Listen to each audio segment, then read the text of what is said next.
আসসালামু আলাইকুম। গত মাসের তুলনায় এই মাসে আরো কবুতর একটু বেশি ডিম দিয়েছে। তো এই মাসে কবুতর থেকে কেমন ডিম পেলাম সেটাই আজকে আমি আপনাদেরকে দেখাবো। এছাড়াও আজকে একটা নতুন জিনিস দেখাবো।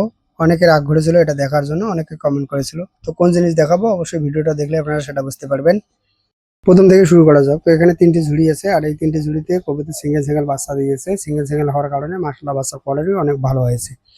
এই যে বাঁশের ঝুড়িটা দেখতে পাচ্ছেন, এই ঝুড়ির উপরে যে জায়গাটা আছে এটা দেখার জন্য মূলত অনেকে কমেন্ট করেছিল। বিশেষ করে দীপ ভাই অনেকবার কমেন্ট করেছিল এই জায়গাটাতে কবুতর কিভাবে ডিম বাচ্চা দেয় জায়গাটা একটু দেখাতে। তো সেটাই আজকে দেখালাম। আমারও এই জায়গাটা অনেক দিন থেকে দেখার ইচ্ছে ছিল, কেননা জায়গাটা অনেকটাই ছোট। এখানে ৩ ইঞ্চির মতো একটা জায়গা দিয়ে কবুতর ভিতরে ঢোকে, সেখানে ডিম দেয়, বাচ্চাকে খাওয়ায়। এরপরও এখানকার বাচ্চার কোয়ালিটি অনেক বেশি ভালো হয়ে থাকে। তবে সরাসরি এখানে দেখার কোনো অপশন নাই, তাই এখানে একটু ক্যামেরা দিয়ে জায়গাটা দেখলাম। আমিও আজকে প্রথমবার এই জায়গাটা দেখলাম। যাই হোক, এই মাসে আমার কবুতরের ডিম দেওয়া শেষ। গত মাসের তুলনায় এই মাসে কবুতর একটু বেশি ডিম দিয়েছে। তো কেমন ডিম দিয়েছে অবশ্যই ভিডিওটা দেখলে আপনারা সেটা বুঝতে পারবেন। আর এই মাসে কবুতরের খাবারটা একটু পরিবর্তন করে দেওয়া হয়েছে। তো এখন এগুলোকে কোন খাবার দিচ্ছি তো সেটাও আপনারা এই ভিডিওর মাধ্যমে জানতে পারবেন। আমার মনে হচ্ছে বর্তমানে কবুতর থেকে ঠিকঠাক বাচ্চা পাচ্ছি না। আগে যে ৬০ জোড়া কবুতর থেকে ৪০ থেকে ৪৫ জোড়া বাচ্চা পেয়েছিলাম, সেটাই বর্তমানে পাচ্ছি। এই যে নতুন করে ৪০ জোড়া কবুতর রাখলাম, এগুলো থেকে কোনো রকম কিন্তু বেনিফিট পাচ্ছি না। আসলে কি থেকে কি হচ্ছে কোনো কিছুই বুঝতে পারছি না।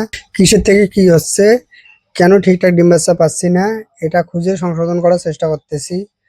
আমি প্রথম ভেবেছিলাম যে নতুন করে যে কবুতরগুলো রেখেছি এগুলো যেহেতু অন্যের বাসায় গিয়ে বাসা তৈরি করে সেখানকার ডিম ভাঙে, যার ফলে হয়তো আস্তে এটা ঠিক হবে। কিন্তু অনেকটা সময় পেরিয়ে গিয়েছে, এখনো সেই সমস্যার সমাধান হচ্ছে না। নতুন করে হয়তো অল্প কিছু কবুতর ডিম বাচ্চা দেওয়া শুরু করেছে। তবে আমাকে আরো ২-১ মাস অপেক্ষা করতে হবে। এরপর দেখতে হবে যে এখানে নতুন করে পুরুষের সংখ্যা বেশি আছে কিনা। তার আগে যেটা করতে হবে সেটা হচ্ছে খাবারটা একটু পরিবর্তন করে দেব। যদিও আগে থেকে এই খাবারগুলো দেওয়া হয়েছে, কিন্তু বর্তমানে তারপরও খাবারটা আমি একটু পরিবর্তন করে দিব। এটা এই জন্যই দিব, বর্তমানে আমাদের এখানে গমের দাম বেশি ছিল, এখন কিন্তু অনেক কম দামে গম পাওয়া যায়। ধান আর গম প্রায় সমান দামে পাওয়া যায়। এর জন্য মানে সিদ্ধান্ত নিয়েছি যে সমপরিমাণ ধানের সঙ্গে সমপরিমাণ গম দেব। এর পাশাপাশি ভুট্টা দেব, আর সরিষা তো আছে, সেটা যে পরিমাণ দেওয়া হয় সেটাই দেওয়া হবে। নতুন করে গমের পরিমাণটা বাড়িয়ে দেওয়া হয়েছে। এছাড়াও এখানে নতুন করে ভুট্টাটা এড করা হয়েছে। নতুন করে এই খাবারগুলো দিয়ে ২ থেকে ৩ মাস অপেক্ষা করে দেখতে হবে এই খাবারে কবুতর কেমন ডিম বাচ্চা দেয়। যদি এই খাবারে আগের তুলনায় ভালো ডিম বাচ্চা দেয়, তাহলে এই খাবারটাকে কন্টিনিউ করতে হবে। তবে কেউ যদি ধান, গম, সরিষা এই ৩টা সাধারণ খাবারে কবুতর পালন করতে চায়, এতেও কিন্তু কবুতর পালন করতে পারবে, কোনো রকম অসুবিধা নেই। এতে কিন্তু ভালো রেজাল্ট পাওয়া যায়, যেটা আমি দীর্ঘদিন ধরে কবুতরগুলোকে দিয়ে আসতেছি। এখান থেকে ভালো রেজাল্ট পাচ্ছি। যারা ভিডিওগুলো নিয়মিত দেখে তারা অবশ্যই জানে। আগে গমের দাম বেশি থাকার কারণে ২.৫ মণ ধানের সঙ্গে মাত্র ৩০ কেজি গম দেওয়া হয়েছিল। আর বর্তমানে গম আর ধানের দাম সেম হওয়ার কারণে এটা সমান করা হয়েছে। তবে যদি কেউ ৩ মণ ধানের সঙ্গে ১ মণ গম দিয়ে কবুতর পালন করতে চান, সেক্ষেত্রে পালন করতে পারবেন, কোনো রকম অসুবিধা হবে না। যদি গমের দাম একটু কম হয় সেক্ষেত্রে আপনারা সরাসরি গম দিতে পারেন, এমনকি অর্ধেক ধানের সঙ্গে অর্ধেক গম দিতে পারেন, এতেও কোনো রকম অসুবিধা হবে না।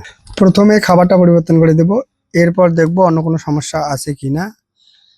যদিও খাবারের সঙ্গে এটার খুব একটা বেশি সম্পর্ক নাই, কেননা দীর্ঘদিন ধরে এই খাবারটা আমি কবুতরকে দিয়ে আসতেছি। আর এই খাবারে কিন্তু কবুতর থেকে ভালো রেজাল্ট পাচ্ছি। তবে এর থেকে ভালো খাবার দিলে আরো ভালো কিছু আশা করা যায়। দীর্ঘদিন ধরে তো এই খাবারগুলো কবুতরকে দিয়ে আসলাম, ধান, গম, সরিষা। তো এখন এটাকে একটু পরিবর্তন করে দিয়ে দেখি যে এখন এই খাবারে কবুতর থেকে কেমন রেজাল্ট পাওয়া যায়।